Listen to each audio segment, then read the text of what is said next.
اللہ اکبر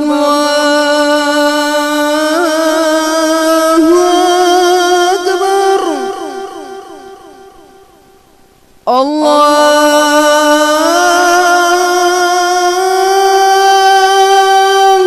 اکبر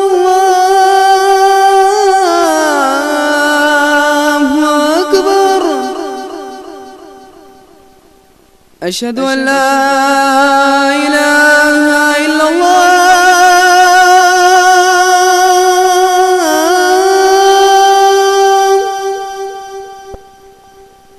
أشهد أن لا إله إلا الله.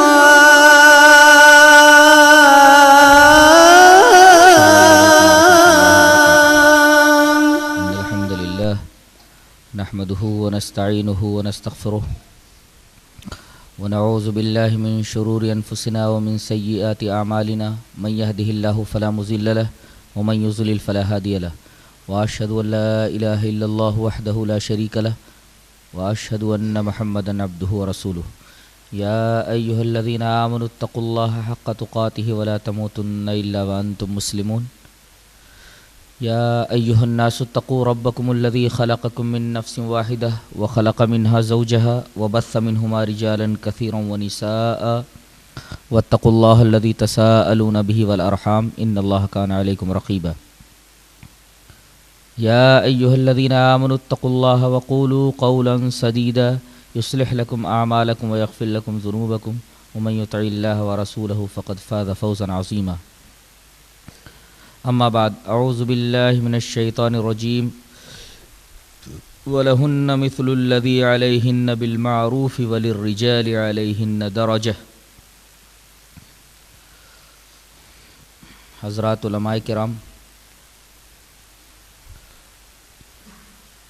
محترم بزرگوں، نوجوان بھائیوں، پیارے بچوں، پردہ نشین ماں اور بہنوں،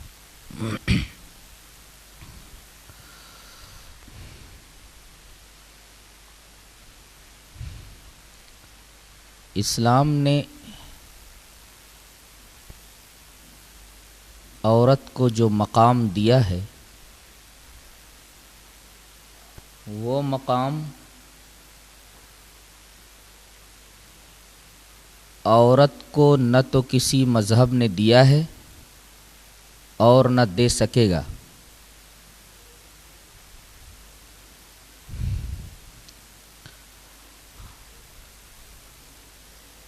آئیے سب سے پہلے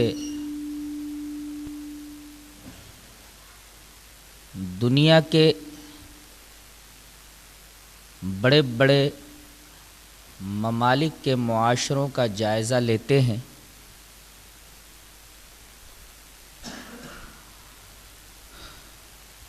اور یہ دیکھتے ہیں کہ ان معاشروں میں عورت کو کیا مقام حاصل تھا. تب نہ یہ پتہ چلے گا کہ اسلام نے عورت کو کتنا مقام عطا کیا ہے.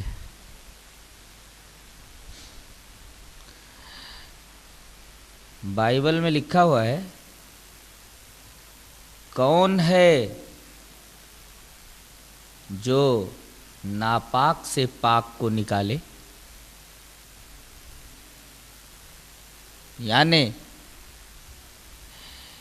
عیسائیوں کا تصور یہ ہے کہ عورت فطری طور پر ناپاک ہے، فطری طور پر وہ مجرم ہے. یہ تصور انہوں نے کہاں سے لیا ہے؟ وہاں سے انہوں نے لیا ہے کہ جب اللہ تبارک و تعالی نے آدم و حوا سے یہ کہہ دیا کہ جنت میں کہیں بھی جاؤ، کچھ بھی کھاؤ، اس کی اجازت ہے، صرف اس درخت کے قریب مت جانا، اس درخت کا پھل مت کھانا. تو حضرت حوا ہی نے آدم کو بہکایا تھا اور حوا کے بہکانے ہی پر آدم نے شجر ممنوعہ کا پھل کھا لیا تھا. اس طرح عورت ایک پیدائشی گنہگار ہے، پیدائشی مجرم ہے۔ جب وہ پیدائشی گنہگار ہے تو وہ ناپاک ہوئی، اور ناپاک سے پاک چیز کیسے نکل سکتی ہے؟ اسی وجہ سے عیسائیوں کے بڑے بڑے سینٹس، بڑے بڑے پادری، جیسے سینٹ انتھونی ہے، سینٹ جیروم ہے، سینٹ برنارڈ ہیں، یہ سب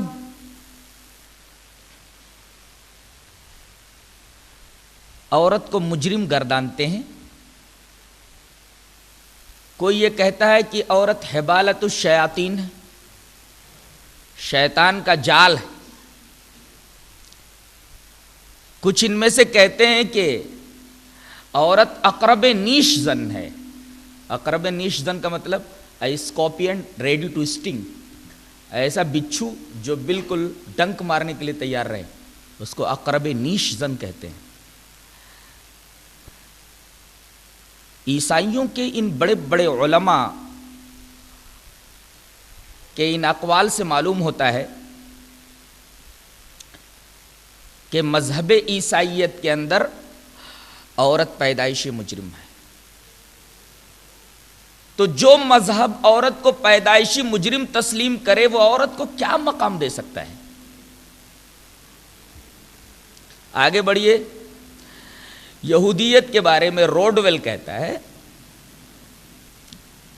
کہ ربیون یعنی ریبیز یعنی احبار یہود یعنی یہودی علماء وہ عورت بن کر کے پیدا ہونے کو ایک شرم کی بات سمجھتے ہیں، شرم کی بات قرار دیتے ہیں۔ ربیین کی یہ دعا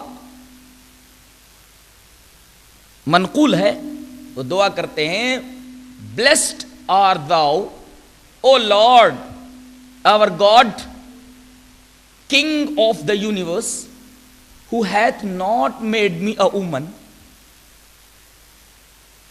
کہ تو پاک ہے اے ہمارے رب، ہمارے خدا، کائنات کے بادشاہ، کہ تو نے مجھے عورت بنا کر کے پیدا نہیں کیا۔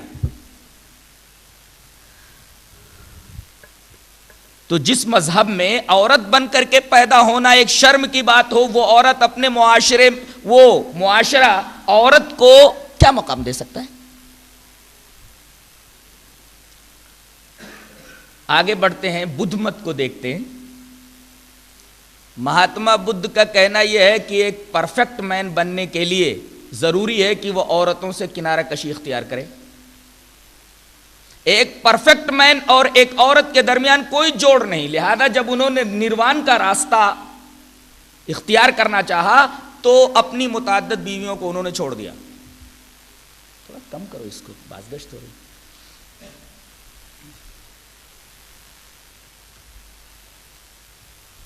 اب بتائیے، بدھ مت کے اندر اگر پرفیکٹ مین بننے کے لیے عورتوں سے کنارہ کشی ضروری ہے تو ایسا مذہب عورتوں کو کیا مقام دے سکتا ہے؟ آگے بڑھتے ہیں، ہم ایرانی سماج کو دیکھتے ہیں۔ ایرانی سماج کے اندر ایک آدمی مزدک نامی پیدا ہوا تھا، اس نے تو عورتوں کو سانجھے کی ہانڈی قرار دیا تھا، اسے پراپرٹی قرار دیا تھا۔ عورتوں کو معاشرے کے اندر اگر سانجھے کی ہانڈی قرار دے دیا جائے کہ جو چاہے اس کو استعمال کرے، وہ معاشرہ عورت کو کیا مقام دے سکتا ہے؟ آگے بڑھتے ہیں، ہم رومی سماج کو دیکھتے ہیں تو رومی سماج کے اندر تو بیٹیوں کو بیچ دیا کرتے تھے، کبھی ضرورت پڑتی تو بیٹیوں کے ساتھ دیگر بچوں کو اور بیوی کو بھی بیچ ڈالتے تھے۔ رومی سماج کے اندر عورت کو پرسن کی حیثیت نہیں بلکہ تھنگ کی حیثیت حاصل تھی، یعنی یہ انسان نہیں ہے، بس ایک چیز ہے۔ تو چیزوں کی جس طریقے سے خرید و فروخت ہوتی ہے ایسے ان کی بھی خرید و فروخت ہو سکتی ہے۔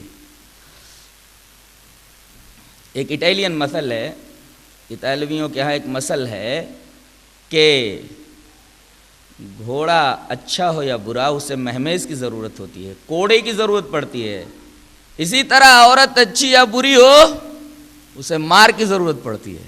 بتائیے جس معاشرے کا یہ تصور ہو وہ معاشرہ عورت کو کیا مقام دے سکتا ہے. آگے بڑھیں, ہم روسی سماج کو دیکھتے ہیں. روسیوں کا ایک قول ہے کہ 10 عورتوں میں ایک روح ہوتی ہے.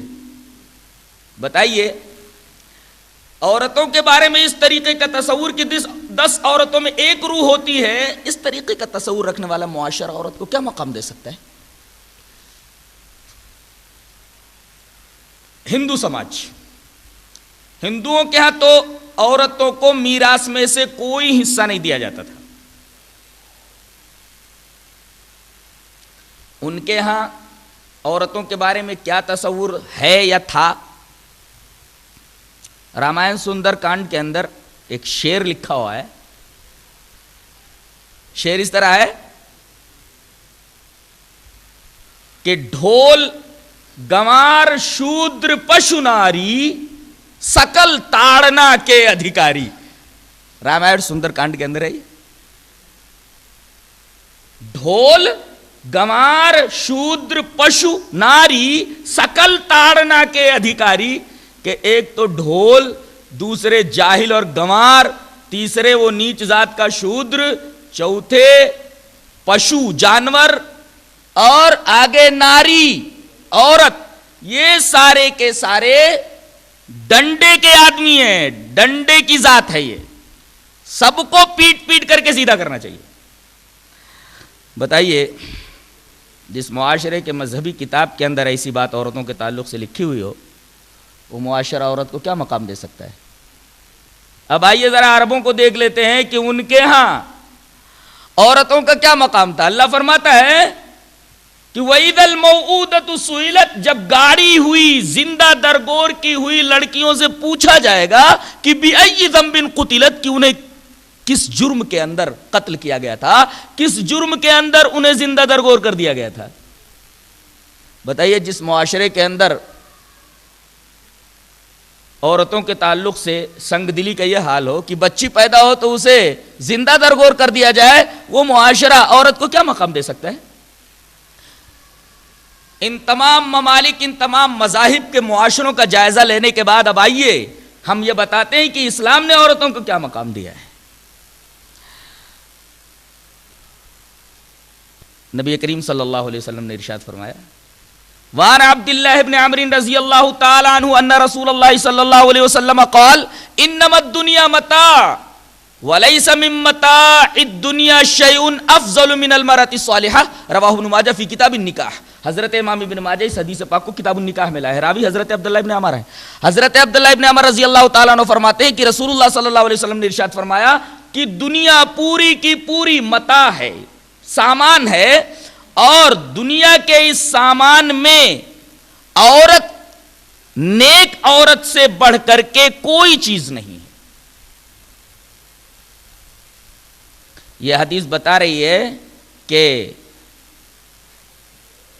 دنیا کی سب سے اچھی چیز, کہ دنیا میں ویسی کوئی اچھی چیز نہیں ہے, وہ نیک عورت ہے. بتائیے اسلام نے عورت کو یہ مقام دیا ہے کہ دنیا کی سب سے اچھی چیز اگر کوئی ہو سکتی ہے تو وہ نیک عورت ہے, اس سے اچھی کوئی اور چیز نہیں ہو سکتی. ایک حدیث حضرت انس سے مروی ہے جسے امام نسائی کتاب النکاح میں لائیں, وہ اور مل جائے, اس حدیث کو اور ملا لیں تو بات اور واضح ہو جائے. روایت اس طرح ہے, وعن انس رضی اللہ تعالی عنہ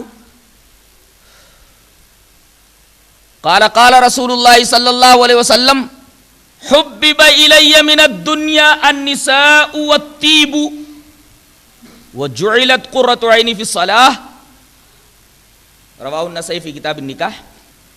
حضرت انس فرماتے ہیں کہ رسول اللہ صلی اللہ علیہ وسلم نے ارشاد فرمایا کہ دنیا کی تمام چیزوں میں مجھے سب سے زیادہ محبوب دو چیزیں, ایک تو عورت اور دوسرے خوشبو, اور تیسری بات آپ نے یہ فرمائی کہ میری آنکھوں کی ٹھنڈک نماز میں رکھ دی گئی ہے, نماز میں میرے آنکھوں کی ٹھنڈک ہے. یہ حدیث بتا رہی ہے کہ نبی کریم صلی اللہ علیہ وسلم نے فرمایا کہ دنیا کی تمام چیزوں میں، دنیا کی ساری چیزوں میں مجھے دو چیزیں بے حد محبوب ہیں، ایک عورت اور دوسرے خوشبو۔ اب جو چیز نبی کریم صلی اللہ علیہ وسلم کو محبوب ہو، اور محبت کے معنی میں یہ بات داخل ہے، حد درجہ تعلق۔ یہ حدیث بھی بتا رہی ہے کہ اسلامی معاشرے میں عورت کو کیا مقام عطا کیا گیا ہے۔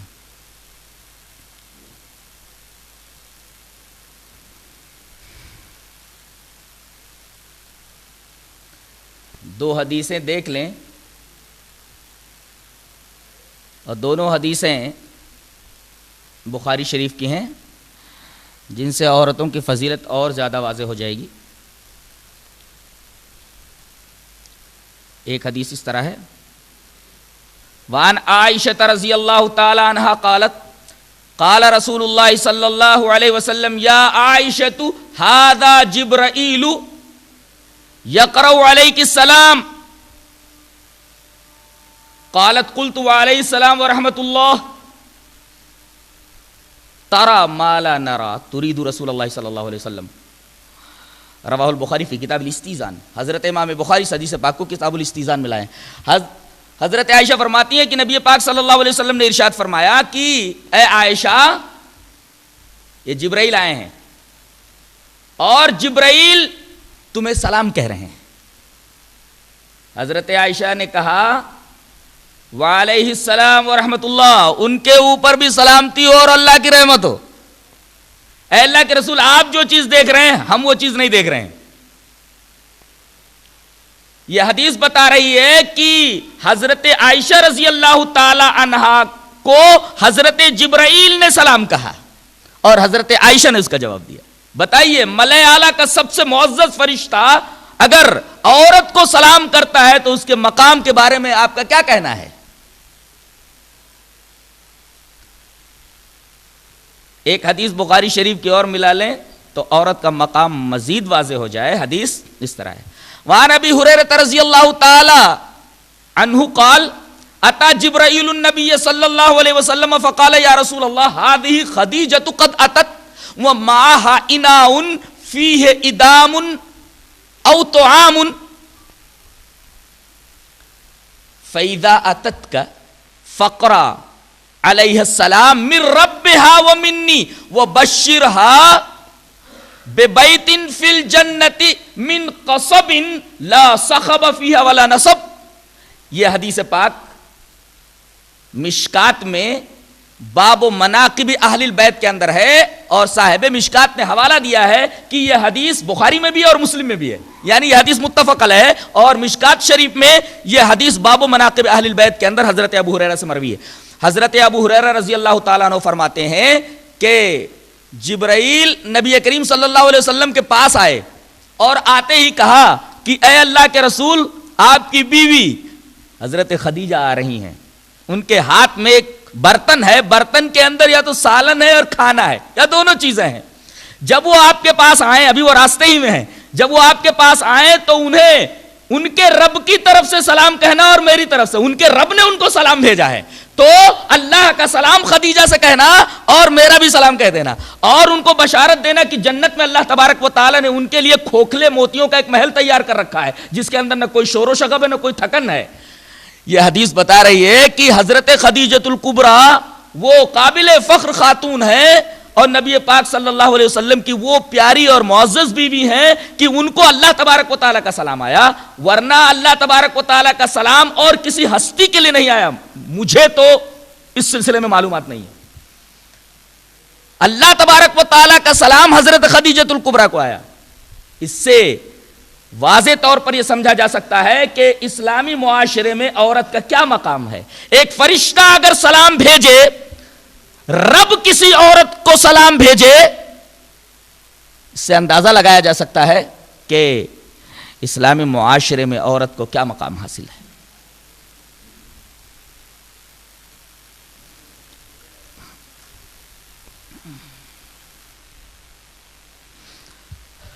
اب آگے بڑھتے ہیں ان کے حقوق کی طرف۔ سب سے پہلے ہم عورتوں کے حقوق کو بیان کرنے کی کوشش کریں گے. سب سے پہلے ابو داؤد کتاب النکاح کی ایک روایت پیش نظر رکھیں. روایت اس طرح ہے: وان ایاس ابن عبد اللہ ابن ابی ذباب رضی اللہ تعالی عنہ قال قال رسول اللہ صلی اللہ علیہ وسلم لا تضربوا اماء اللہ فجاء عمر الى رسول اللہ صلی اللہ علیہ وسلم فقال زئرن النساء على ازواجهن فرخص في ضربهن فطاف بآل رسول اللہ صلی اللہ علیہ وسلم نساء كثير يشكون ازواجهن فقال النبي صلی اللہ علیہ وسلم لقد طاف بآل محمد نساء كثير يشكون ازواجهن ليس اولئك بخياركم رواہ ابو داؤد فی کتاب النکاح. یہ روایت ابو داؤد کتاب النکاح میں موجود ہے. حضرت ایاس ابن عبداللہ ابن ابی ذباب کہتے ہیں کہ رسول اللہ صلی اللہ علیہ وسلم نے ارشاد فرمایا کہ اللہ کی لونڈیوں کو یعنی اللہ کی باندیوں کو یعنی عورتوں کو مت مارو، ان کے اوپر ہاتھ مت اٹھاؤ. کچھ دنوں کے بعد حضرت عمر رضی اللہ تعالیٰ عنہ تشریف لائے. کہا کہ اے اللہ کے رسول، عورتیں تو مردوں کے اوپر شیر ہو گئی ہیں. آپ نے یہ بات کہہ دی ہے کہ عورتوں کے اوپر ہاتھ نہ اٹھاؤ، تو زئرن النساء علی ازواجہن، عورتیں تو اپنے شوہروں کے اوپر شیر ہو گئی ہیں. نبی کریم صلی اللہ علیہ وسلم نے فرمایا ایسا شیر ہو گئی ہیں وہ، مارو پھر. فرخص فی ضربہن، ذرا دھلو ان کو. دوسرے تیسرے دن سے عورتیں نبی کریم صلی اللہ علیہ وسلم کی بیویوں کے پاس کثیر تعداد میں آنے لگی.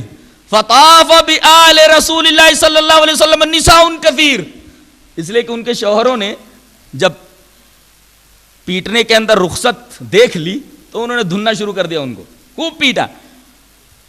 بہت ساری عورتوں نے آ کر کے نبی کریم صلی اللہ علیہ وسلم کی ازواج سے شکایت کی کہ ہمارے شوہروں نے ہمیں بہت مارا ہے.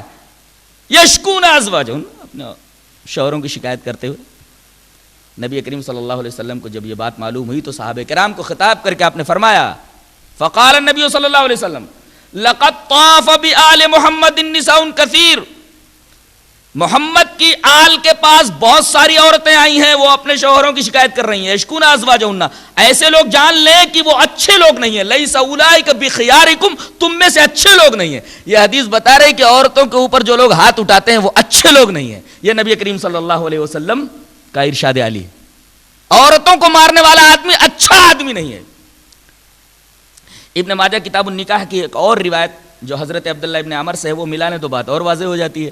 روایت اس طرح ہے: وعن عبداللہ ابن عمر رضی اللہ تعالیٰ عنہ قال قال رسول اللہ صلی اللہ علیہ وسلم خیارکم خیارکم لنسائہم. حضرت عبداللہ ابن عمر رضی اللہ تعالیٰ عنہ فرماتے ہیں کہ رسول اللہ صلی اللہ علیہ وسلم نے ارشاد فرمایا، یہ ابن ماجہ کتاب النکاح کی روایت ہے. حضرت عبداللہ ابن عمر فرماتے ہیں کہ رسول اللہ صلی اللہ علیہ وسلم نے ارشاد فرمایا کہ تم میں سب سے اچھے لوگ وہ ہیں جو اپنی بیویوں کے لیے اچھے ہیں.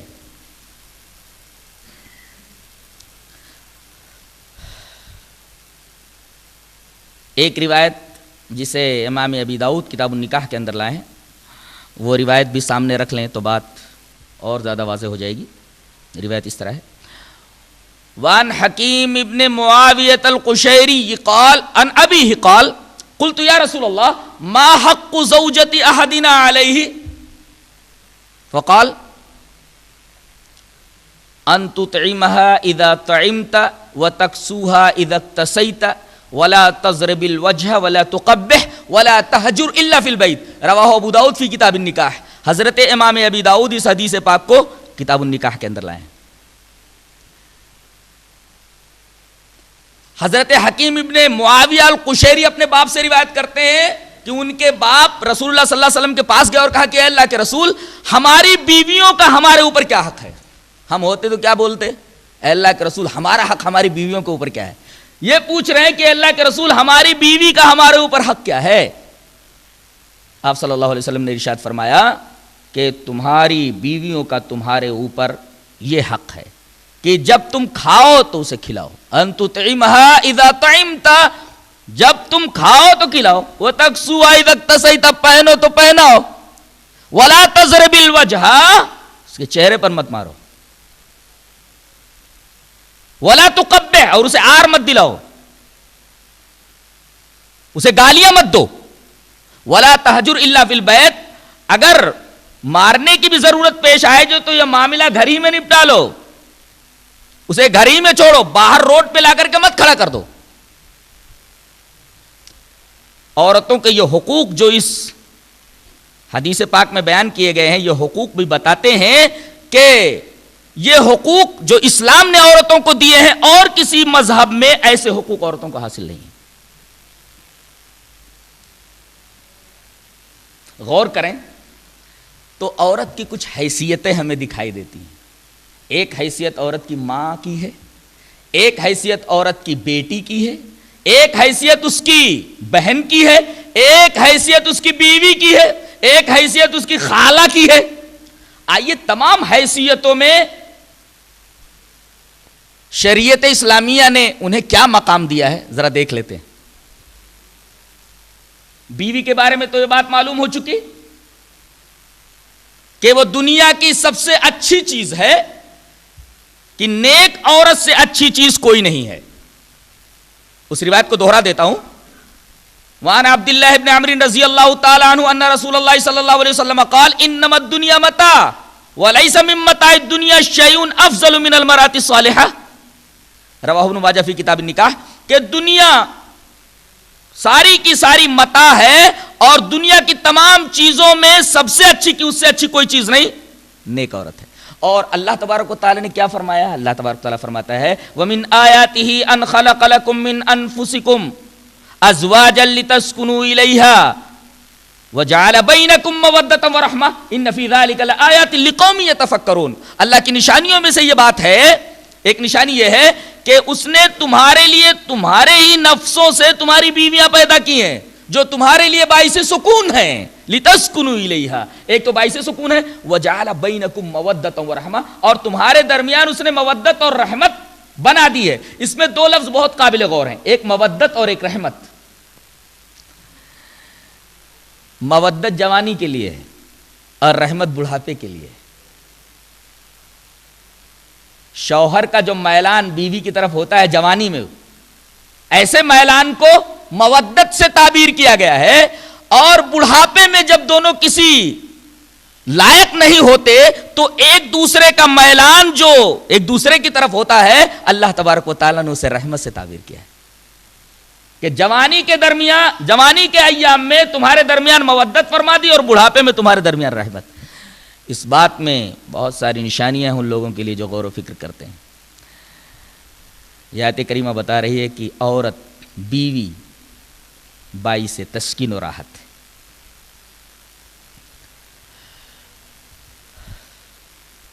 عورت اگر بیٹی اور بہن کی حیثیت میں ہے تو حدیث پاک دیکھیے، حدیث اس طرح ہے، وعن ابی سعید الخدری رضی اللہ تعالی عنہ قال قال رسول اللہ صلی اللہ علیہ وسلم من كانت له ثلاث بنات او ثلاث اخوات او ابنتان او اختان فاحسن صحبتهن واتقى الله فيهن فله الجنہ، رواہ الترمذی فی کتاب البر والصلہ۔ حضرت امام ترمذی اس حدیث پاک کو کتاب البر والصلہ کے اندر لائے ہیں۔ حضرت ابو سعید خدری فرماتے ہیں کہ رسول اللہ صلی اللہ علیہ وسلم نے ارشاد فرمایا کہ جس کے 3 بیٹیاں ہوں یا 3 بہنیں ہوں، من کانت لہو ثلاث بنات، جس کے 3 بیٹیاں ہوں، او ثلاث اخوات یا 3 بہنیں ہوں، او ابنتان یا 2 بیٹیاں ہوں، او اختان یا 2 بہنیں ہوں، تو چاہے 3 بیٹیاں ہوں 3 بہنیں ہوں، چاہے 2 بیٹیاں ہوں 2 بہنیں ہوں، ان کے ساتھ وہ اچھا سلوک کرتا ہے، اچھی صحبت رکھتا ہے اور ان کے بارے میں اللہ تبارک و تعالیٰ سے ڈرتا ہے تو فلہ الجنہ، تو اس کے لیے جنت ہے۔ بیٹیوں کے ساتھ حسن سلوک، بہنوں کے ساتھ حسن سلوک، یہ باعث دخول جنت ہے، چاہے وہ 3 بیٹیاں 3 بہنیں ہوں، 2 بیٹیاں 2 بہنیں ہوں۔ عورت اگر ماں کی حیثیت میں ہے تو اس سلسلے میں ایک روایت آپ کے گوش گزار کر دوں جسے امام نسائی رحمۃ اللہ علیہ کتاب الجہاد میں لائے ہیں۔ روایت اس طرح ہے، وعن معاویۃ بن جاہمۃ السلمی ان جاہمۃ رضی اللہ تعالی عنہ جاء الى النبی صلی اللہ علیہ وسلم فقال یا رسول اللہ اردت ان اغزو وقد جئت استشیرک فقال هل لك من ام قال نعم قال فالزمها فان الجنة تحت رجلها رواہ النسائی فی کتاب الجہاد. حضرت امام نسائی حدیث پاک کو کتاب الجہاد میں لائے. حضرت معاویہ ابن جاہمہ فرماتے ہیں کہ جاہمہ، معاویہ کہتے ہیں کہ میرے باپ جاہمہ یہ نبی کریم صلی اللہ علیہ وسلم کے پاس آئے اور کہا کہ اللہ کے رسول میں لڑائی میں جانا چاہتا ہوں اور آپ سے مشورہ لینے کے لیے آیا ہوں. وقد جئت استشیرک، میں آیا ہوں کہ آپ سے مشورہ لوں کہ لڑائی میں جاؤں یا نہ جاؤں. تو آپ نے فرمایا هل لك من ام، تیری ماں ہے؟ کہا کہ اللہ کے رسول بوڑھی ماں ہے. کہا کہ جا اس کو لازم پکڑ، اس کی خدمت کر. فإن الجنة تحت رجلها، اس لیے کہ لڑائی میں جا کر کے مقصد تیرا حصول جنت ہے نا، کہ لڑائی میں تو جائے اور مارا جائے جنت مل جائے. تو جا، تیری ماں ہے، بوڑھی ماں کی خدمت کر، اس کو لازم پکڑ، اس لیے کہ جنت اس کے قدموں کے نیچے ہے. رہا خالہ کا معاملہ تو اس کے ساتھ ہی ایک حدیث اور ملا لیتے ہیں.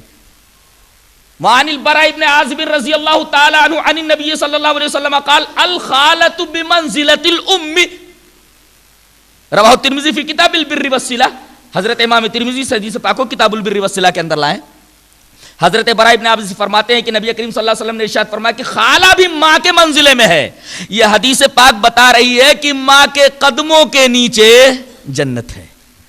تو اگر بیوی ہے تو باعث سکون و راحت ہے، بیٹی اور بہن ہے تو باعث دخول جنت ہے، اور ماں اگر ہے تو اس کے قدموں کے نیچے جنت ہے. عورت اپنی ہر حیثیت میں ایسا مقام رکھتی ہے اور شریعت نے اسے وہ مقام دیا ہے کہ کسی اور مذہب نے اس کو وہ مقام نہیں دیا ہے، جیسا کہ ان حدیثوں سے بالکل اچھی طرح واضح ہے.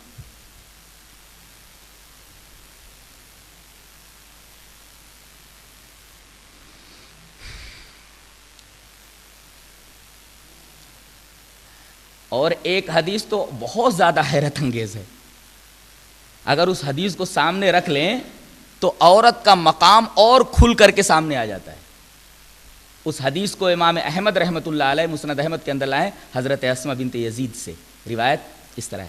وان اسماء بنت یزید رضی اللہ تعالی عنہا قال قال رسول اللہ صلی اللہ علیہ وسلم لا يحل الكذب الا في ثلاث كذب الرجل امرأته ليرضيها والكذب في الحرب والكذب ليصلح بين الناس. رواه احمد فی مسندہ. حضرت اسماء بنت یزید فرماتی ہیں کہ رسول اللہ صلی اللہ علیہ وسلم نے ارشاد فرمایا کہ جھوٹ بہت بڑا پاپ ہے، لیکن 3 جگہوں پر جھوٹ بولنا حلال ہے. جھوٹ بولنا بہت بڑا پاپ ہے لیکن 3 جگہ پر جھوٹ بولنا جائز ہے. پہلی جگہ جہاں جھوٹ بولنا جائز ہے وہ کیا ہے؟ بیوی سے جھوٹ بولنا تاکہ اس کو خوش کر دے. اگر کسی جھوٹ سے بیوی خوش ہو جاتی ہے تو وہ جھوٹ بولنا جائز ہے. اللہ اکبر. بیوی کو خوش کرنے کے لیے ایک حرام چیز حلال ہو جا رہی ہے. اس سے بڑا مقام عورت کو اور کیا مل سکتا ہے؟ تو پہلی چیز یہ جہاں جھوٹ حلال ہو جاتا ہے، بیوی کو خوش کرنا مقصود ہو. اور دوسری جگہ لڑائی ہے کہ لڑائی میں بھی جھوٹ بول سکتے ہیں. اگر مشرق میں جانا ہو تو آدمی یہ بول دے کہ مجھے مغرب جانا ہے، جائز ہے. اور اس طریقے سے اگر لوگوں کے درمیان صلح کرانی ہے تو وہاں بھی جھوٹ بول سکتا ہے. 2 دوستوں میں انبن ہو گئی. اب ایک دوست کے پاس ایک شخص آتا ہے، کہتا ہے ارے یار تمہاری اس سے بہت بنتی تھی، کیا ہوا؟ ارے میں نے تو سنا ہے کہ وہ تمہاری بہت تعریف کرتا ہے، تمہارا بڑا خیر خواہ ہے. اس طرح جھوٹ بول کر کے دونوں کے درمیان محبت پیدا کر دینا چاہتا ہے تو ایسا جھوٹ بولنا جائز.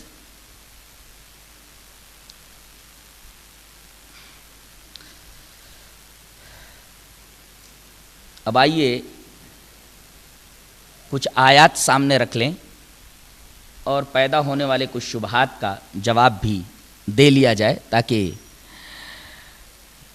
مسئلہ بالکل واضح ہو جائے. اللہ تبارک و تعالیٰ نے ارشاد فرمایا وَلَهُنَّ مِثْلُ الَّذِي عَلَيْهِنَّ بِالْمَعْرُوفِ وَلِلرِّجَالِ عَلَيْهِنَّ دَرَجَةٌ. انسانی حقوق کا جہاں تک تعلق ہے، انسانی حقوق میں مرد اور عورت دونوں برابر ہیں. جہاں تک حقوق کا معاملہ ہے، انسانی حقوق میں عورت بالکل مرد کے برابر ہے. ہاں، اس دیواجی زندگی کے اندر اللہ تبارک و تعالی نے ایک درجہ مردوں کا اس سے بڑھا کر رکھا ہے. وَلِلرِّجَالِ عَلَيْهِنَّ دَرَجَةٌ. انسانی حقوق میں عورت مرد کے بالکل برابر ہے، مگر اس دیواجی زندگی میں مردوں کو ایک درجہ اس سے زیادہ حاصل ہے، اور یہ فطرت انسانی کے عین مطابق ہے. مثلا اگر خانگی زندگی کے نظم کو برقرار رکھنا ہے تو ایک کو قوام ماننا پڑے گا، دوسرے کو ماتحت ماننا پڑے گا، ورنہ خانگی زندگی کا نظام خوش اسلوبی کے ساتھ چلنا محال ہے. اس کی مثال آپ ہر جگہ دیکھ سکتے ہیں. مثلا فوج کا ایک کیپٹن ہوتا ہے، اس کے ماتحت بہت سارے فوجی ہوتے ہیں. ہر فوجیوں کے جو حقوق ہوتے ہیں، انسانی حقوق، وہ یکساں ہوتے ہیں.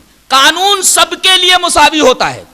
جو قانون ایک کیپٹن کے لیے ہے وہی قانون ایک عام فوجی کے لیے ہے. تو فوجی قانون میں سب کے سب برابر ہیں، لیکن فوجی نظم کو برقرار رکھنے کے لیے ایک کو کیپٹن بنانا ضروری ہے کہ اس کی قیادت میں پوری فوج لڑے. اگر وہاں 2-4 کیپٹن بنا دیے جائیں تو لڑائی اچھی طریقے سے نہیں لڑی جا سکتی. اب کوئی یہ کہے کہ ایک کو کیپٹن بنا دیا گیا تو دوسرے فوجیوں کی توہین ہے، ایسا آدمی بے وقوف ہے. اس طریقے کے اعتراضات احمقانہ ہیں. اس لیے کہ فوجی نظم کو برقرار رکھنے کے لیے ایک فوجی کو کیپٹن بنانا ضروری ہے تاکہ فوجی زندگی کا نظام خوش اسلوبی کا ساتھ چل سکے. ایسے ہی خانگی زندگی کے نظام کو خوش اسلوبی سے چلانے کے لیے ایک کو قوام ماننا پڑے گا، دوسرے کو ماتحت ماننا پڑے گا، تب جا کر کے گھریلو زندگی خوش اسلوبی کے ساتھ صحیح پٹری پہ چلے گی.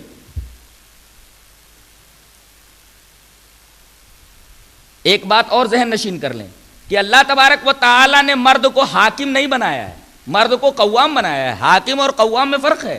اللہ نے یوں فرمایا الرجال قوامون علی النساء بما فضل اللہ بعضهم علی بعض وبما انفقوا. اللہ تبارک و تعالی نے مردوں کو عورتوں کے اوپر قوام بنایا ہے اور اس کی 2 وجہیں بتائی ہیں. پہلے قوام کا مطلب سمجھ لیتے ہیں. قوام کا مطلب رولر نہیں ہوتا، بلکہ قوام کا مطلب ہوتا ہے پرووائڈر. قوام کا مطلب ہوتا ہے سسٹینر. سسٹینر میں اور پرووائڈر میں اور رولر میں فرق ہوتا ہے. مرد کے ذمے سسٹیننگ آئی ہے، مرد کے ذمے پرووائڈنگ آئی ہے، رولنگ نہیں آئی ہے. وہ حکمراں نہیں ہے بلکہ وہ پرووائڈر ہے اور سسٹینر ہے. قوام کا ترجمہ حاکم نہیں ہوتا. اب اگر مرد کو سسٹینر مان لیا جائے، پرووائڈر مان لیا جائے تو عورت محکوم نہیں ہوئی بلکہ اس کا ماتحت ہوئی. اور یہ ماتحتی خانگی زندگی کو خوش اسلوبی سے چلانے کے لیے ضروری ہے. اگر دونوں کو مساوی درجہ دے دیا جائے تو خانگی زندگی کا نظام درہم برہم ہو کر کے رہ جائے گا. یورپ جو مساوات مرد و زن کا پروپیگنڈا کرتا ہے، مساوات مرد و زن کو کہ عورت مرد کے شانہ بشانہ کام کرے، جیسے مرد آفس میں جاتا عورتیں بھی آفس کے اندر جائیں، در حقیقت اس پروپیگنڈے نے اور اس نظام نے پوری خانگی زندگی کا نظام تباہ و برباد کر کے رکھ دیا ہے.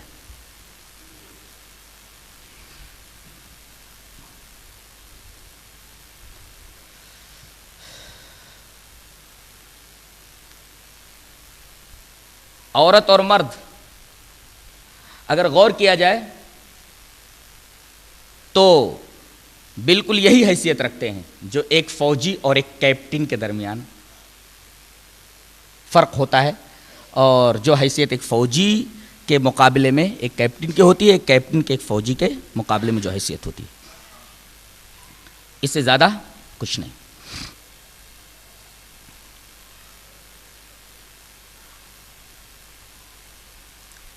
قرآن حکیم کھول کر کے اگر آپ دیکھیں تو آپ کو پتا چلے گا کہ ہر قسم کے حقوق اللہ تبارک و تعالی نے عورتوں کو دیے ہیں. سب سے پہلا حق مذہبی اور روحانی ہے. مذہبی اور روحانی حق کیا ہے؟ اللہ نے یہ فرمایا کہ جنت صرف مردوں کے لیے نہیں الاٹ کی گئی ہے. جنت میں صرف مرد ہی نہیں جائیں گے بلکہ عورتیں بھی جائیں گے. ایک جگہ فرمایا وَمَن يَعْمَلْ مِنَ الصَّالِحَاتِ مِن ذَكَرٍ أَوْ أُنثَىٰ وَهُوَ مُؤْمِنٌ فَأُولَٰئِكَ يَدْخُلُونَ الْجَنَّةَ وَلَا يُظْلَمُونَ نَقِيرًا. جو بھی نیک اعمال کرے گا چاہے وہ مرد ہو یا عورت. وَمَن يَعْمَلْ مِنَ الصَّالِحَاتِ مِن ذَكَرٍ أَوْ أُنثَىٰ وَهُوَ مُؤْمِنٌ, چاہے وہ ذکر ہو یعنی مرد ہو, او انثیٰ چاہے وہ عورت ہو, وَهُوَ مُؤْمِن دونوں ایمان والے ہوں, فَأُولَٰئِكَ يَدْخُلُونَ الْجَنَّةَ وَلَا يُظْلَمُونَ نَقِيرًا, تو یہ سب جنت میں داخل ہوں گے اور ان کے اوپر کوئی ذرہ برابر ظلم نہیں کیا جائے گا. یہ آیت کریمہ بتا رہی ہے کہ جو مذہبی حق مرد کو حاصل ہے وہی مذہبی حق عورت کو بھی حاصل ہے. دوسرا حق معاشی حق ہے. معاشی حق دیکھیے, شادی ہوتی ہے تو مرد کے اوپر مہر دینا واجب ہوتا ہے, ضروری ہوتا ہے. اللہ نے فرمایا وَآتُوا النِّسَاءَ صَدَقَاتِهِنَّ نِحْلَةً وَآتُوا النِّسَاءَ صَدُقَاتِهِنَّ نِحْلَةً, عورتوں کو ان کا مہر خوشی خوشی دے دو. دیکھیے جو مہر کی رقم اسے ملی ہے وہ اس کی مالک ہے, اس رقم کے اوپر اس کی ملکیت ثابت ہو گئی ہے. اسی طرح جب وہ کسی کی بیوی بن گئی تو اب شوہر کے اوپر اس کا نان, نفقہ, سکنا, روٹی, کپڑا, مکان سب واجب ہو جاتا ہے. یہ اس کے معاشی حقوق ہیں. اور ایک آیت اگر آپ سامنے رکھ لیں تو آپ کو بڑا عجیب لگے گا. اللہ نے فرمایا اہل بیت کے تعلق سے, ازواج مطہرات کے تعلق سے کہ وَلَا تَبَرَّجْنَ تَبَرُّجَ الْجَاهِلِيَّةِ الْأُولَىٰ وَأَقِمْنَ الصَّلَاةَ وَآتِينَ الزَّكَاةَ وَأَطِعْنَ اللَّهَ وَرَسُولَهُ. تم گھروں میں رہو, وَقَرْنَ فِي بُيُوتِكُنَّ وَلَا تَبَرَّجْنَ تَبَرُّجَ الْجَاهِلِيَّةِ الْأُولَىٰ, گھروں میں قرار پکڑو اور جاہلیت کے عورتوں کی طرح بن ٹھن کر کے خامخواہ بازاروں میں مت نکلو. وَأَقِمْنَ الصَّلَاةَ, گھروں میں تمہیں کیا کرنا ہے, نماز کو قائم کرنا. وَآتِينَ الزَّكَاةَ, اور زکات دینی ہے. سوال یہ ہے کہ نماز قائم کرنا یہ تو سمجھ میں آ رہا ہے, لیکن وہ آتین زکات سمجھ میں نہیں آ رہا ہے, اور خطاب عورتوں کو ہے تم زکات دو. اس کا مطلب یہ ہے کہ عورتوں کو صاحب نصاب بنایا جائے تاکہ وہ اپنی طرف سے زکات ادا کر سکیں. اس سے ان کے معاشی حقوق کا واضح طور پر پتہ چلتا ہے کہ اللہ تبارک و تعالی نے ان کے لیے معاشی حقوق کیا کیا رکھے ہیں, کیا کیا دیے ہیں.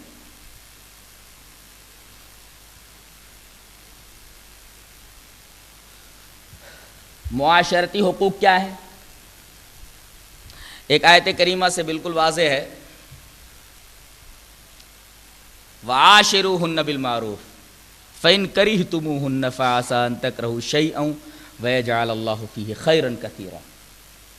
یہ معاشرتی حق بتایا گیا کہ ان کے ساتھ اچھی طریقے سے معاشرت اختیار کرو. اگر کوئی چیز تمہیں ان کی ناپسند لگے تو اگر تم ناپسند لگتے ہوئے ان کو اپنے سے جدا نہیں کرتے ہو بلکہ اس کے اوپر صبر کرتے ہو, اللہ تبارک و تعالیٰ اس کے اندر خیر کثیر پیدا کر دے گا. خیر کثیر کا وعدہ ہے. اگر بیوی کی طرف سے کوئی ناپسندیدہ چیز تمہاری نگاہ میں آئے اور اس کی کوئی حرکت تمہیں پسند نہ آئے اور اس پر تم صبر کرو تو اللہ تبارک و تعالی اس کے اندر خیر کثیر پیدا کرنے کا وعدہ کرتا ہے. ہو سکتا ہے تمہیں مال و دولت سے, کثیر مال و دولت سے نواز دے, ایسی اولاد دے دے جو تمہاری شہرت کا باعث بنے, مال و اولاد کی زیادتی کا باعث بنے. اللہ تبارک و تعالی نے خیر کثیر کا وعدہ فرمایا. لہذا عورتیں بہت ساری متلون مزاج ہوتی ہیں, ذرا نازک مزاج کی ہوتی ہیں. اگر ان کا مزاج آپ کی سمجھ میں نہیں آتا تو آپ اس کے اوپر صبر کیجئے, اصلاح کرنے کی کوشش کیجئے, صبر کیجئے تو اللہ تبارک و تعالی اس کے اندر خیر کثیر پیدا کر دے گا. معاشرتی حقوق میں سے ایک حق یہ بھی ہے وَلَهُنَّ مِثْلُ الَّذِي عَلَيْهِنَّ بِالْمَعْرُوفِ وَلِلرِّجَالِ عَلَيْهِنَّ دَرَجَةٌ. انسانی حقوق کا جہاں تک تعلق ہے, انسانی حقوق میں تو وہ مردوں سے پیچھے نہیں ہے. جتنے حقوق مردوں کے اتنے حقوق عورتوں کے بھی ہیں, ان کے معاشرتی حقوق ہیں. رہا مسئلہ قانونی حقوق کا تو اللہ تبارک تعالیٰ نے فرمایا الزانیۃ والزانی فاجلدوا کل واحد منہما مئۃ جلدہ. اگر کسی آدمی سے, کسی مرد سے زنا سرزد ہو جائے, اگر وہ غیر شادی شدہ ہیں تو ان کو 100 کوڑے مارو, 80 کوڑے مارو, 80 جلدہ, 80 کوڑے دو ان کو. اور اسی طرح اگر کوئی عورت اس جرم کا ارتکاب کر لے تو 80 کوڑے مارو.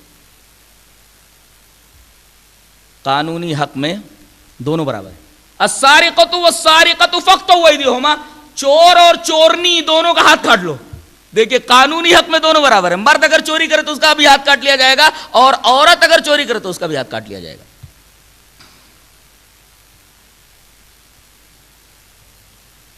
رہا مسئلہ سیاسی حق کا, جو آخری حق ہے. اللہ تبارک تعالیٰ نے ارشاد فرمایا وَإِنْ أَرَدْتُمُ اسْتِبْدَالَ زَوْجٍ مَّكَانَ زَوْجٍ فَإِنْ آتَيْتُمْ إِحْدَاهُنَّ قِنْطَارًا فَلَا تَأْخُذُوا مِنْهُ شَيْئًا.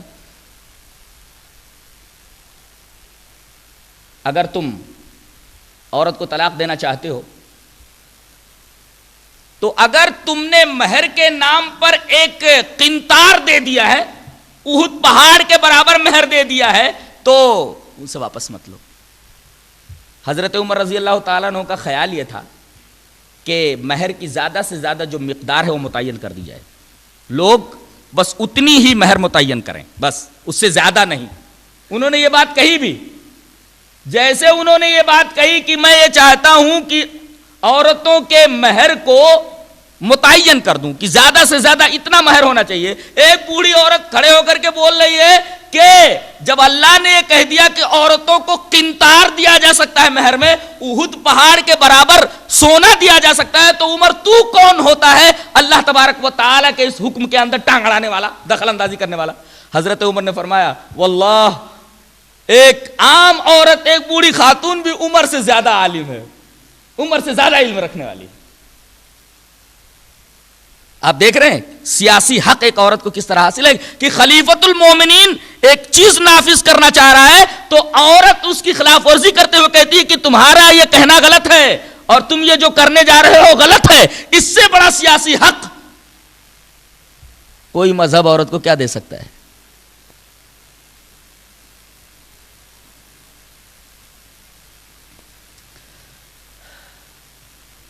کچھ اعتراضات ہیں, ان اعتراضات کو حل کر لیتے ہیں, اس کے بعد پھر آگے بڑھتے ہیں. پہلا اعتراض یہ ہے کہ مرد کو ایک سے زیادہ شادی کرنے کا حکم کیوں دیا گیا ہے؟ حکم کا لفظ استعمال کر رہا ہوں. ایسا لوگ اعتراض کرتے ہیں. میں یہ کہتا ہوں کہ حکم کہاں دیا گیا ہے؟ حکم کہاں دیا گیا ہے؟ اجازت ہے, اور اجازت میں یہ ضروری نہیں ہوتا ہے کہ وہ چیز کر ہی لی جائے. اللہ نے فرمایا وَإِنْ خِفْتُمْ أَلَّا تُقْسِطُوا فِي الْيَتَامَىٰ فَانكِحُوا مَا طَابَ لَكُم مِّنَ النِّسَاءِ مَثْنَىٰ وَثُلَاثَ وَرُبَاعَ وَإِنْ خِفْتُمْ أَلَّا تَعْدِلُوا فَوَاحِدَةً. جو عورتیں تمہیں اچھی لگیں, 2 عورتیں نکاح میں لا سکتے ہو, 3 عورتوں کو نکاح میں لا سکتے ہو, 4 عورتوں کو نکاح میں لا سکتے ہو, لیکن وَإِنْ خِفْتُمْ أَلَّا تَعْدِلُوا, اگر تمہیں اس بات کا خوف ہو کہ تم عدل نہیں کر پاؤ گے تو فواحدتاً, تو ایک ہی پر تمہیں اکتفا کرنا پڑے گا. اور ترمذی کتاب النکاح کی یہ روایت اگر اس کی تفسیر میں سامنے رکھ لیں تو بات بالکل واضح ہو جائے. روایت اس طرح ہے وعن ابی ہریرہ رضی اللہ تعالی عنہ عن النبی صلی اللہ علیہ وسلم قال اذا كانت عند الرجل امرأتان فلم يعدل بينهما جاء يوم القيامة وشقه ساقط. رواہ ترمذی فی کتاب النکاح. حضرت ابو ہریرہ فرماتے ہیں کہ نبی کریم صلی اللہ علیہ وسلم نے ارشاد فرمایا کہ جس آدمی کی 2 بیویاں ہوں اور 2 بیویوں کے درمیان اس نے عدل نہیں کیا, دونوں بیویوں کے درمیان اس نے انصاف سے کام نہیں لیا, تو قیامت کے دن اس حال میں آئے گا کہ اس کا ایک سائڈ گرا ہوا ہوگا. پورا میدان محشر دیکھے گا کہ اس آدمی کی 2 بیویاں تھیں اور یہ دونوں کے درمیان عدل نہیں کرتا تھا. لہذا اجازت جو دی گئی ہے بڑے شروط کے ساتھ دی گئی ہے. پہلی شرط تو عدل کی ہے. لہذا اگر آدمی یہ سمجھ لے کہ میں عدل کر سکتا ہوں تبھی یہ ہمت کرے. اگر عدل نہیں کر سکتا, اگر اسے خوف ہے کہ میں عدل نہیں کر پاؤں گا, تو اللہ تعالیٰ نے ایک ہی کی اجازت دی, ایک ہی پر اکتفا کرو. جہاں تک اجازت کی بات ہے وہ اجازت کی حد تک ہے. ذرا سوچئے کہ جنگی حالات پیدا ہو جائیں اور بہت سارے مرد مقتول ہو جائیں تو مرد کم ہو جائیں گے, عورتیں زیادہ ہو جائیں گی. اب بتائیے اس صورت میں عورتیں اپنے عفت کا تحفظ کس طرح کریں گی؟ دو صورتیں ہیں. ایک تو وہ آزادانہ گھومے پھریں اور پبلک پراپرٹی بن جائے, اور دوسری صورت یہ ہے کہ اپنی عفت کا تحفظ کرنے کے لیے کسی مرد کے ساتھ نکاح کر لیں جو پہلے ہی سے جو ہے منکوح ہے, اس کا نکاح ہوا ہے. ان دونوں صورتوں میں سے کون سی صورت عقل و منطق کی نگاہ میں اچھی ہے؟ عقل و منطق کی نگاہ میں وہی صورت بہتر ہے کہ وہ اپنی عفت کا تحفظ کرنے کے لیے شادی شدہ مرد سے شادی کر لے.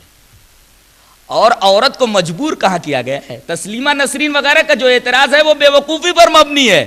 اسلام مجبور نہیں کرتا کسی عورت کو کہ تم شادی شدہ مرد سے جا کر کے شادی کر لو. اگر عورت انکار کر دے تو اس کی شادی نہیں کی جا سکتی کہیں. وہ تو عورت قبول کرتی ہے تب اس کی شادی ہوتی ہے. عورت اگر انکار کر دے تو اس کی شادی نہیں ہو سکتی. وہ یہ دیکھتی ہے کہ میری شادی جس سے ہو رہی ہے وہ پہلے ہی سے ایک بیوی کا شوہر ہے, اب میں دوسری بیوی بن کر کے جا رہی ہوں, اسے اچھی طرح معلوم ہے. اب وہ خود اجازت دیتی ہے, اس کی پسند ہے, اس کو یہ چیز گوارا ہے, تو وہ اپنی پسند سے وہ دوسری بیوی بننا گوارا کر رہی ہے, تو اس میں دوسروں کو روکنے اور اعتراض کرنے کی کیا گنجائش ہے؟ اگر وہ نہ کہہ دے, انکار کر دے, تو اس کی شادی زبردستی کرنا تو جائز ہے ہی نہیں, ناجائز ہے.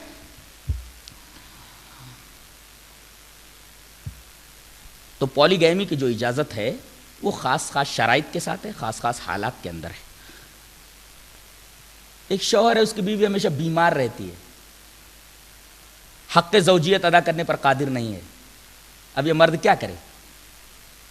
ایک صورت تو یہ ہے کہ وہ باہر جا کر کے حرام خوری کرے, حرام کاری کرے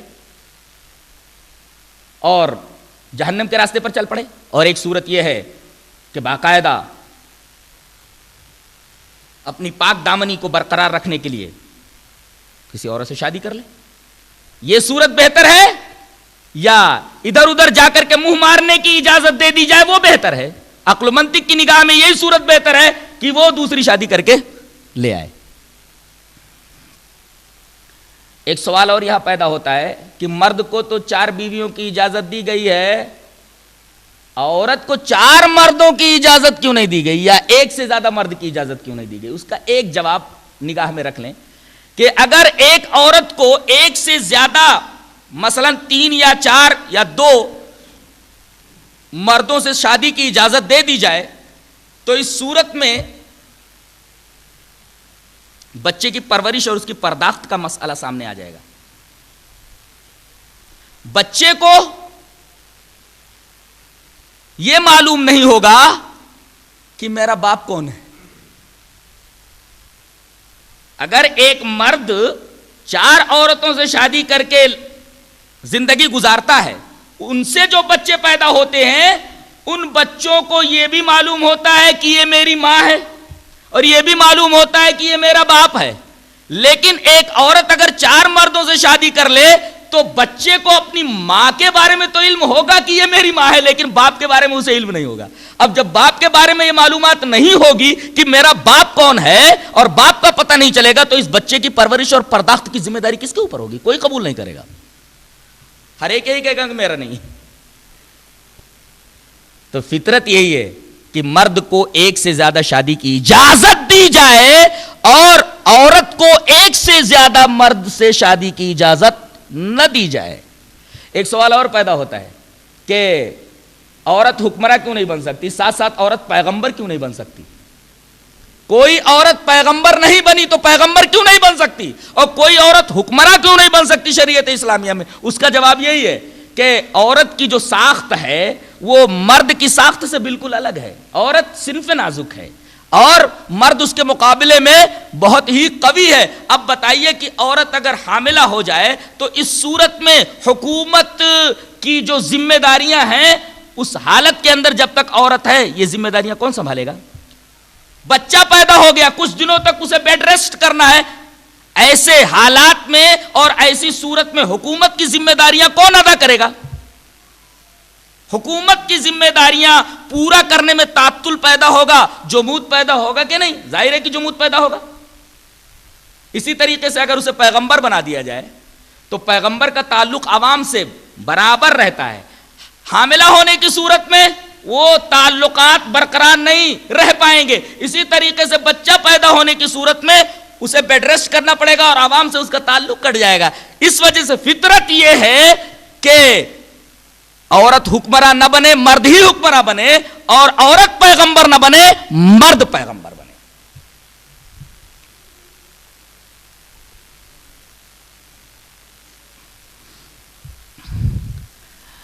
اب تک عورتوں کے حقوق تھے جو مردوں کے اوپر بتائے گئے ہیں۔ اب عورتیں بہت زیادہ خوش ہو گئی کہ سارے حقوق تو ہمارے ہی ہیں، سارے حقوق تو ہمارے ہی ہیں۔ نہیں، بلکہ زندگی کی گاڑی کو آگے بڑھانے کے لیے مردوں کے حقوق بھی آپ کے اوپر ہیں۔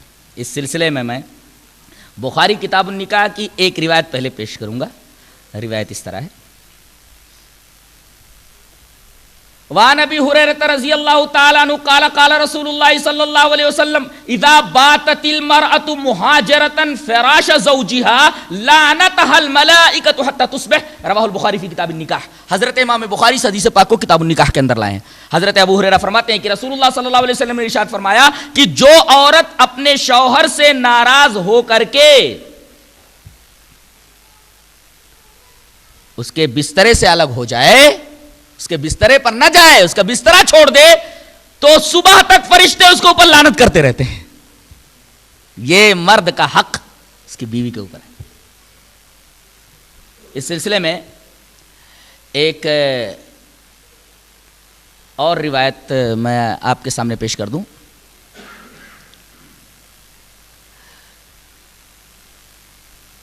روایت اس طرح ہے، وعن انس رضی اللہ تعالی عنہ قال قال رسول اللہ صلی اللہ علیہ وسلم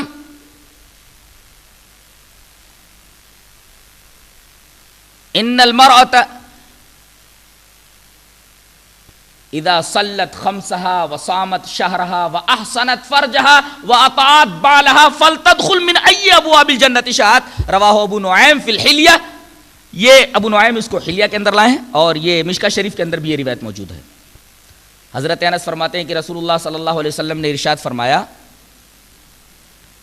کہ عورت 5 وقت کی نمازیں پڑھ لے، مہینے بھر کا رمضان کا روزہ رکھ لے، اپنے شوہر کی اطاعت کر لے، اپنے آبرو کی حفاظت کر لے، بس یہ 4 کام کر لے تو جنت کے جس دروازے سے چاہے داخل ہو جائے۔ عورتوں کے لیے جنت میں داخل ہونا بہت آسان ہے۔ ان 4 چیزوں میں سے ایک نمایاں چیز ہے شوہر کی اطاعت، اور ایک چیز ہے اپنی آبرو کی حفاظت۔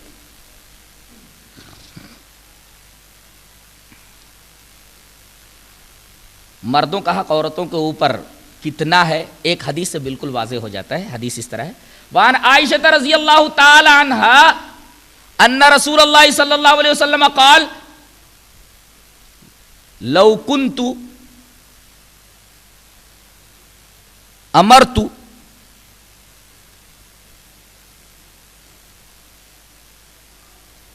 ان يسجد لأحد لأمرت مرأة ان تسجد لزوجها ولو ان رجلا امر امرأته ان تنقل من جبل احمر الى جبل اسود ومن جبل اسود الى جبل احمر لكان نولها ان تفعل، رواہ ابن ماجہ فی کتاب النکاح۔ حضرت عائشہ فرماتی ہیں کہ رسول اللہ صلی اللہ علیہ وسلم نے ارشاد فرمایا کہ اگر اللہ کے علاوہ کسی کو سجدہ کرنا جائز ہوتا تو میں عورت کو حکم دیتا کہ وہ اپنے شوہر کا سجدہ کرے۔ اب بتائیے اس سے بڑا حق اور کیا ہو سکتا ہے؟ یہ حدیث بتا رہی ہے کہ مردوں کا حق عورتوں کے اوپر بہت ہی زیادہ ہے۔ ناچاقی کہاں پیدا ہوتی ہے، اس سلسلے میں بھی حدیث پاک نے رہنمائی کی ہے ہماری۔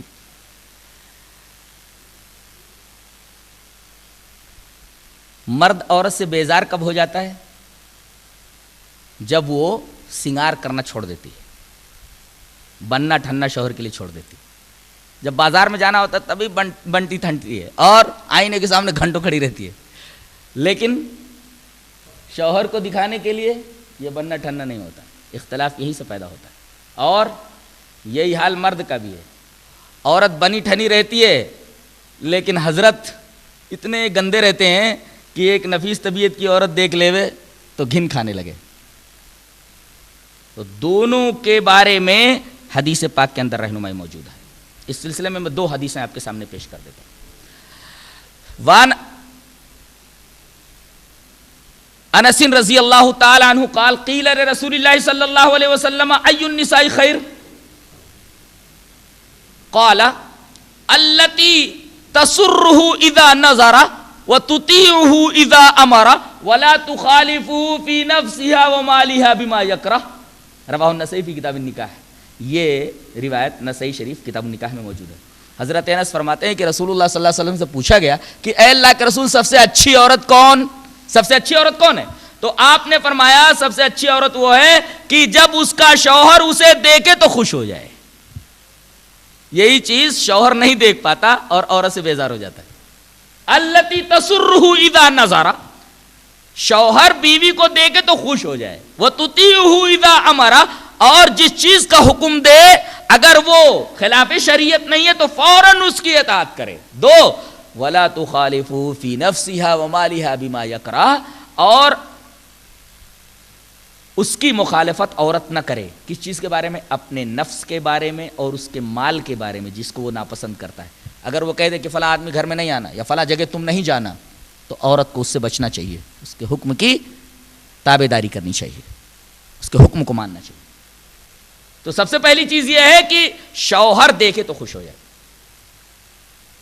مرد کو کیسا رہنا؟ یعنی عورت بن ٹھن کر رہنا کہ شوہر دیکھے تو خوش ہو جائے۔ حضرت کو کیسے رہنا؟